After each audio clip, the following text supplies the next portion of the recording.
Brought to you by V-Guard, co-powered by Sensodyne and Vimal. ಬಾಯಲ್ಲಿ ಹೇಳಿ ಕೇಸರಿ. ಒಟ್ಟಿನಲ್ಲಿ ಈಗ ಕೇಂದ್ರ ಸರ್ಕಾರದಿಂದ ಬಿಡುಗಡೆ ಆಗಿರುವಂತಹ ಒಂದು ಹಣ ಕರ್ನಾಟಕ ಮತ್ತು ತಮಿಳುನಾಡು ಕೂಡ ಬೇಡಿಕೆಯನ್ನು ಇಟ್ಟಿತ್ತು. ಅದರಲ್ಲಿ ಪ್ರವಾಹದಿಂದ ಆದಂತಹ ಒಂದು ನಷ್ಟ, ಇದರಿಂದಾಗಿ ನಮಗೂ ಕೂಡ ಪರಿಹಾರ ಬರಬೇಕು ಕೇಂದ್ರದಿಂದ ಅಂತ ಹೇಳಿ. ಸೊ ಕರ್ನಾಟಕದಿಂದ ಬರಗಾಲದಿಂದ ಆಗಿರುವಂತಹ ಒಂದು ನಷ್ಟಕ್ಕೆ ಪರಿಹಾರವನ್ನು ಕೇಳಿತ್ತು. ಅದರಂತೆ ಈಗ ಒಟ್ಟು 3,730 ಕೋಟಿ ರೂಪಾಯಿಗಳನ್ನು ಇವತ್ತು ರಿಲೀಸ್ ಮಾಡಿದ್ದಾರೆ. ಸೊ ಅದರಲ್ಲಿ ಕರ್ನಾಟಕಕ್ಕೆ ಸಿಗ್ತಾ ಇರುವಂಥದ್ದು 3,454 ಕೋಟಿ ರೂಪಾಯಿಗಳು. ಇನ್ನು ಉಳಿದಂತೆ ಸುಮಾರು 275 ಕೋಟಿ ರೂಪಾಯಿಗಳನ್ನು 275 ಕೋಟಿ ರೂಪಾಯಿಗಳನ್ನ ತಮಿಳುನಾಡಿಗೆ ಅಂತ ಹೇಳಿ ಬಿಡುಗಡೆ ಮಾಡಿದ್ದಾರೆ. ಸೊ ಇದು NDRF ಫಂಡ್ ಇಂದ ರಿಲೀಸ್ ಆಗಿರುವಂತದ್ದು. ಸಿದ್ದರಾಮಯ್ಯ ಅವರು ರಿಯಾಕ್ಟ್ ಮಾಡ್ತಿದ್ದಾರೆ ನೋಡಿ. 48 ಲಕ್ಷ ಹೆಕ್ಟೇರ್ ಪ್ರದೇಶದಲ್ಲಿ ಬೆಳೆ ನಷ್ಟ ಆಗಿದೆ. NDRF ನಾರ್ಮ್ಸ್ ಪ್ರಕಾರ 18,172 ಕೋಟಿ ರೂಪಾಯಿಗಳನ್ನು ಕೇಳಿದೆ. ಅದು ಕೇಂದ್ರ ಸರ್ಕಾರದವರು ನಿಮಗೆಲ್ಲ ಗೊತ್ತಿದೆ. ಏನ್ ಹೇಳಿದ್ರು ಆಗ ಅಮಿತ್ ಶಾ ಅವರು ಏನ್ ಹೇಳಿದ್ರು, ನಿರ್ಮಲಾ ಸೀತಾರಾಮನ್ ಏನ್ ಹೇಳಿದ್ರು, ಸುಳ್ಳು ಹೇಳಿದ್ರು. ವಿಳಂಬವಾಗಿ ಮನವಿ ಕೊಟ್ಟಿದ್ದಾರೆ. ಕೋಡ್ ಆಫ್ ಕಂಡಕ್ಟ್ ಬಂದ್ಬಿಡ್ತು. ಅದಕ್ಕೆ ಕೊಡ್ಲಿಲ್ಲ ಅಂತ ಅಮಿತ್ ಶಾ ಅವರು ಹೇಳಿದ್ರು. ಆಮೇಲೆ ನಿರ್ಮಲಾ ಸೀತಾರಾಮನ್ ಅವರು ಹೇಳಿದ್ರು, ಇವರು ಬರಗಾಲಕ್ಕೆ ಮನವಿ ಕೊಟ್ಟಿಲ್ಲ, ಗ್ಯಾರಂಟಿಗಳಿಗೆ ದುಡ್ಡು ಕೇಳಿದ್ದಾರೆ ಅಂತ ಹೇಳಿದ್ರು.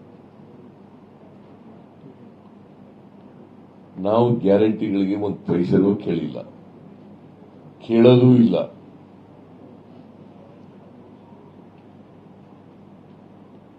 ಇಬ್ರು ಸುಳ್ಳು ಹೇಳಿದ್ರು. ನಾನು ಡಿಸೆಂಬರ್ 19ನೇ ತಾರೀಕು ನರೇಂದ್ರ ಮೋದಿ ಅವರನ್ನ ಭೇಟಿ ಮಾಡಿದ್ದೆ. ಡಿಸೆಂಬರ್ 2023 ಡಿಸೆಂಬರ್ 19ನೇ ತಾರೀಕು ಭೇಟಿ ಮಾಡಿದ್ದೆ. ಅವತ್ತು ನರೇಂದ್ರ ಮೋದಿ ಅವರು ಗಮನಕ್ಕೆ ತಗೊಂಡ್ಬಂದೆ. ಕರ್ನಾಟಕದಲ್ಲಿ ಭೀಕರವಾದಂತಹ ಬರಗಾಲ ಇದೆ, ಮನವಿ ಕೊಟ್ಟಿದ್ದೀವಿ, 18,172 ಕೋಟಿ ಕೇಳಿದ್ದೀವಿ, ನಮಗೆ ಕೊಡಬೇಕು, ರೈತರಿಗೆ ಇನ್ಪುಟ್ ಸಬ್ಸಿಡಿ ಕೊಡಬೇಕಾಗುತ್ತೆ, ಕಷ್ಟದಲ್ಲಿದ್ದಾರೆ. ಅವರು ಸಂಬಂಧಪಟ್ಟವರಿಗೆ ಕೂಡಲೇ ಹೇಳ್ತೀನಿ. ಯಾಕಂದ್ರೆ ಒಂದು ಹೈ ಲೆವೆಲ್ ಕಮಿಟಿ ಇದೆ, headed by home minister Amit Shah.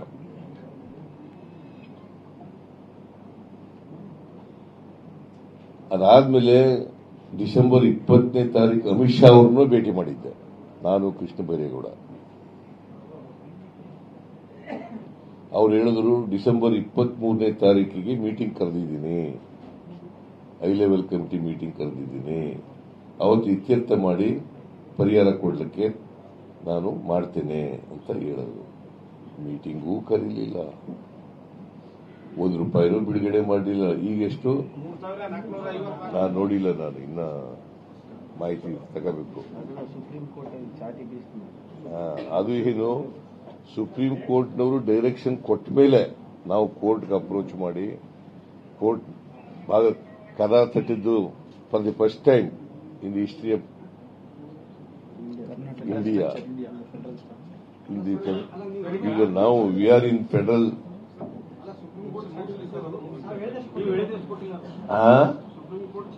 ಇಲ್ಲ, ಸುಪ್ರೀಂ ಕೋರ್ಟ್ನವರೆಲ್ಲ ಇದು ಹೇಳಿರೋದು, ಸುಪ್ರೀಂ ಕೋರ್ಟ್ನವರೆಲ್ಲ ಹೇಳಿರೋದು. ಅವರು ಇತ್ಯರ್ಥ ಮಾಡಿ ಜಲ್ದಿ ಅಂತ ಹೇಳಿದರು. ಅವರು ಟೈಮ್ ತಗೊಂಡಿದ್ರು, ಅಡ್ವೊಕೇಟ್ ಜನರಲ್ ಅಲ್ಲ, ಅಟಾರ್ನಿ ಜನರಲ್ ಮತ್ತೆ ಸಾಲಿಸಿಟರ್ ಜನರಲ್ ಟೈಮ್ ತಗೊಂಡಿದ್ರು. ಇದು ಕೇಂದ್ರ ಸರ್ಕಾರ ತೀರ್ಮಾನ ಮಾಡಿರೋದು, ಸುಪ್ರೀಂ ಕೋರ್ಟ್ ಹೇಳಿ ತೀರ್ಮಾನ ಮಾಡಿರೋದಲ್ಲ,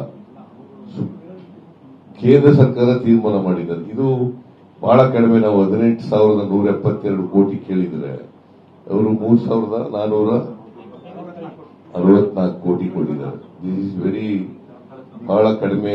ಇದು ನಾನು ಅಧಿಕಾರಿಗಳ ಜೊತೆ ಚರ್ಚೆ ಮಾಡಿ ನೋಡೋಣ ಮುಂದೆ ಏನ್ ಮಾಡಬೇಕು ಅಂತ ತೀರ್ಮಾನ ಮಾಡಿ. ನಂಗೆ ಗೊತ್ತಿಲ್ಲ, ಈಗ ಗೊತ್ತಾದ್ದು.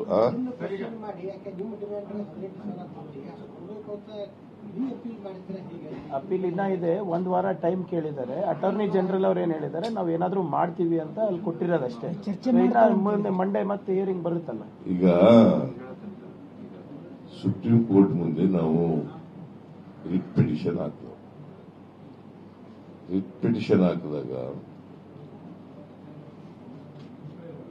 ಗವರ್ಮೆಂಟ್ ಆಫ್ ಇಂಡಿಯಾ ಪರವಾಗಿ ಅಟಾರ್ನಿ ಜನರಲ್ ಮತ್ತು ಸಾಲಿಸಿಟರ್ ಜನರಲ್ ಅಪಿಯರ್ ಆದರು. ಅವರು ನಿರ್ಮಲಾ ಸೀತಾರಾಮನ್ ಹೇಳದಂತ ಮಾತುಗಳಾಗಲಿ ಅಥವಾ ಅಮಿತ್ ಶಾ ಹೇಳದಂತ ಮಾತುಗಳನ್ನಾಗಲಿ ಸಬ್ಮಿಟ್ ಮಾಡಲಿಲ್ಲ ಸುಪ್ರೀಂ ಕೋರ್ಟ್ಗೆ. ನಾನು ಯಾಕೆ ಅವ್ರು ಹೇಳೋದು ಸುಳ್ಳು ಅಂತ ಹೇಳ್ತಾ ಇದ್ದೀನಿ ಅಂತಂದ್ರೆ, ಅದು ನಿಜವೇ ಆಗಿದ್ರೆ ಅಟಾರ್ನಿ ಜನರಲ್ ಮತ್ತೆ ಸಾಲಿಸಿಟರ್ ಜನರಲ್ ಹೇಳಬೇಕಾಗಿತ್ತು ಗವರ್ಮೆಂಟ್ ಪರವಾಗಿ, ಹೇಳಲಿಲ್ಲ. ನಂಬರ್ 1. ನಂಬರ್ 2, ಏನು ಹೇಳಿದ್ರು ಅಂತಂದ್ರೆ ಸುಪ್ರೀಂ ಕೋರ್ಟ್ನವರು, ನೋಡ್ರಿ ಈಗ ಈ ತರ ಎಲ್ಲ ಸುಪ್ರೀಂ ಕೋರ್ಟ್ಗೆ ರಾಜ್ಯ ಸರ್ಕಾರಗಳು ಬರೋದು ಸರಿ ಇಲ್ಲ, ನೀವು ಇತ್ಯರ್ಥ ಮಾಡಿಬಿಡಿ ಜಲ್ದಿ ಅಂತ ಹೇಳಿದ್ದಾರೆ. ಅದಕ್ಕೆ 2 ವೀಕ್ಸ್ ಟೈಮ್ ತಗೊಂಡ್ರು. 2 ವೀಕ್ಸ್ ಆದ್ಮೇಲೆ ಇನ್ನೊಂದು ವಾರ ತಗೊಂಡ್ರು ಟೈಮ್.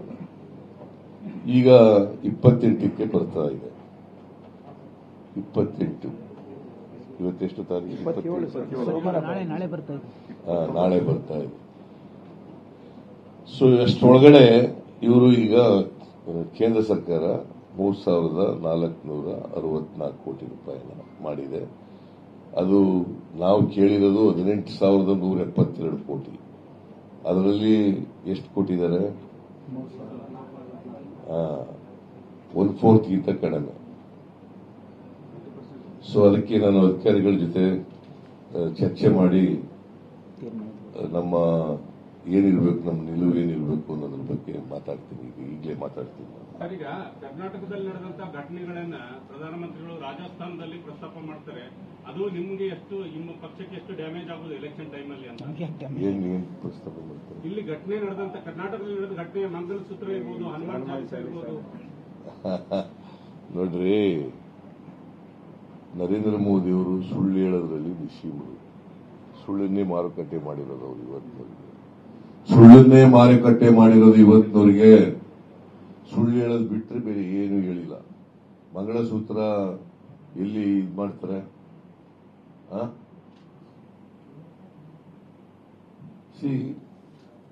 ಇರ್ರಿಲೆವೆಂಟ್ ಆಗಿ ಏನೋ ಹೇಳೋದು, ಜನಗಳ ಭಾವನೆಗಳನ್ನ ಕೆಳಿಸ್ತಕ್ಕಂಥ ವಿಚಾರಗಳನ್ನ ಹೇಳೋದು, ಆಮೇಲೆ ಪೋಲರೈಸೇಷನ್ ವೋಟ್ ಮಾಡ್ಲಿಕ್ಕೆ ಏನ್ ಬೇಕು ಅದನ್ನ ವಿಚಾರ ಹೇಳ್ತಕ್ಕಂಥದ್ದು, ಈ ತರದವೆಲ್ಲ ಹೇಳಿ ಒಬ್ಬ ಈ ದೇಶದ ಪ್ರಧಾನಮಂತ್ರಿಯಾಗಿ ಇಂಥವೆಲ್ಲ ಹೇಳಿದ್ರೆ ಅವ್ರ ಘನತೆಗೆ ಧಕ್ಕೆ ಬರ್ತಕ್ಕಂಥ ಕೆಲಸ. ಅವ್ರ ಕುರ್ಚಿ ಎಲೆಕ್ಷನ್ ಟೈಮಲ್ಲಿ ಅದು ನಿಮ್ಮ ಕಾಂಗ್ರೆಸ್ ಪಾರ್ಟಿಗೆ ಏನಾದ್ರೂ ಡ್ಯಾಮೇಜ್ ಆಗುತ್ತಾ? ಅದಕ್ಕೆ ಅದ್ರ ಮೇಲೆ ಅದಕ್ಕೆ ಕಂಪ್ಲೇಂಟ್ ಕೊಟ್ಟಿದ್ದೀವಿ ನಾವು. ಅದಕ್ಕೆ ಚುನಾವಣಾ ಆಯೋಗಕ್ಕೆ ಕಂಪ್ಲೇಂಟ್ ಕೊಟ್ಟಿದ್ದೀವಿ. ನಮಗೇನ್ ಡ್ಯಾಮೇಜ್ ಏನಾಗಲ್ಲ. ಯಾಕಂದ್ರೆ ಸುಳ್ಳು ಹೇಳಿದ್ರೆ ಜನಗಳಿಗೆ ಗೊತ್ತಾಗ್ತದೆ, ಜನಗಳಿಗೆ ಅರ್ಥ ಮಾಡ್ಕೊಳ್ಳೋ ಶಕ್ತಿ ಇದೆ.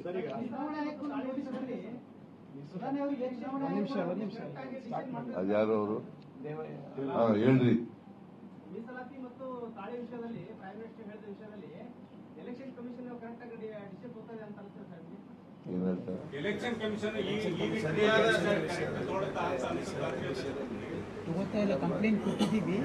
ಇಲ್ಲ, ಕಂಪ್ಲೇಂಟ್ ಕೊಟ್ಟಿದ್ದೀವಿ, ಇನ್ನೂ ಅವ್ರ ಕ್ರಮ ತಗೊಂಡಿಲ್ಲ. We are waiting. ಈಗ ನೋಟಿಸ್ ಕೊಟ್ಟಿದ್ದಾರೆ, ಇನ್ನೂ ಕ್ರಮ ಅಂತ ಅನ್ನೋದನ್ನ ತಗೊಂಡಿಲ್ಲ. ನಾಳೆ ದಾವಣಗೆರೆಗೆ ಪ್ರಧಾನಿ ನರೇಂದ್ರ ಮೋದಿ ಬರ್ತಾ ಇರುವಂತಹ ಹಿನ್ನೆಲೆಯಲ್ಲಿ ದಾವಣಗೆರೆಯ ಜಯದೇವ ಸರ್ಕಲ್ನಲ್ಲಿ ಕಾಂಗ್ರೆಸ್ ವಿನೂತನವಾಗಿ ಪ್ರತಿಭಟನೆಯನ್ನು ನಡೆಸ್ತಾ ಇದೆ. ಮಹಿಳೆಯರೆಲ್ಲರೂ ಕೂಡ ಈ ಪ್ರತಿಭಟನೆಯಲ್ಲಿ ಭಾಗಿಯಾಗಿದ್ದಾರೆ. ಕೈಯಲ್ಲಿ ಚೊಂಬುಗಳನ್ನು ಹಿಡ್ಕೊಂಡು ಬಂದು ಪ್ರದರ್ಶನ ಮಾಡಿ ಪ್ರತಿಭಟನೆ ಮಾಡ್ತಾ ಇದ್ದಾರೆ. ನೋಡಿ, ಅಲ್ಲಿ ಹೆಂಗಸರು ಕೂಡ ಕೈಯಲ್ಲಿ ಖಾಲಿ ಚೊಂಬುಗಳನ್ನು ಹಿಡ್ಕೊಂಡು ಪ್ರತಿಭಟನೆಯಲ್ಲಿ ಭಾಗಿಯಾಗಿದ್ದಾರೆ. ಕಾಂಗ್ರೆಸ್ ಕಾರ್ಯಕರ್ತರು ನಡೆಸ್ತಾ ಇರುವಂತಹ ಪ್ರತಿಭಟನೆ ಇದು. ಎಐಸಿಸಿ ಕಾರ್ಯದರ್ಶಿ ಮಯೂರಾ ಜಯರಾಮ್ ಅವರ ನೇತೃತ್ವದಲ್ಲಿ ಪ್ರತಿಭಟನೆಯನ್ನು ಹಮ್ಮಿಕೊಂಡಿದ್ದಾರೆ. ಉಪವಿಭಾಗಾಧಿಕಾರಿ ಕಚೇರಿಗೆ ತೆರಳಿ ಮನವಿಯನ್ನು ಸಲ್ಲಿಸಿದ್ರು ಕಾರ್ಯಕರ್ತರು. ಸೊ ಪ್ರಧಾನಿ ಮೋದಿ ಇವತ್ತು ಸಂಜೆನೆ ಬೆಳಗಾವಿಗೆ ಬರ್ತಾರೆ, ವಾಸ್ತವ್ಯ ಹೂಡ್ತಾರೆ. ಅದಾದ ನಂತರ ನಾಳೆ ದಾವಣಗೆರೆಯಲ್ಲೂ ಕೂಡ ಬೃಹತ್ ಸಮಾವೇಶವನ್ನು ನಡೆಸಲಿಕ್ಕಿದ್ದಾರೆ. ಬೆಳಗಾವಿ, ದಾವಣಗೆರೆ ಈ ಎಲ್ಲ ಭಾಗದಲ್ಲೂ ಕೂಡ ಪ್ರಧಾನಿ ನರೇಂದ್ರ ಮೋದಿ ತಮ್ಮ ಒಂದು ರೋಡ್ ಶೋಗಳು, ರ್ಯಾಲಿಗಳು, ಸಮಾವೇಶಗಳು ಇದನ್ನು ನಡೆಸಲಿಕ್ಕಿದ್ದಾರೆ. ಸೊ ಈ ಹಿನ್ನೆಲೆಯಲ್ಲಿ ಮೋದಿ ವಿರುದ್ಧ, ಕೇಂದ್ರ ಸರ್ಕಾರದ ವಿರುದ್ಧ ಕಾಂಗ್ರೆಸ್ ಕಾರ್ಯಕರ್ತರು ಪ್ರತಿಭಟನೆಯನ್ನು ನಡೆಸಿದರು.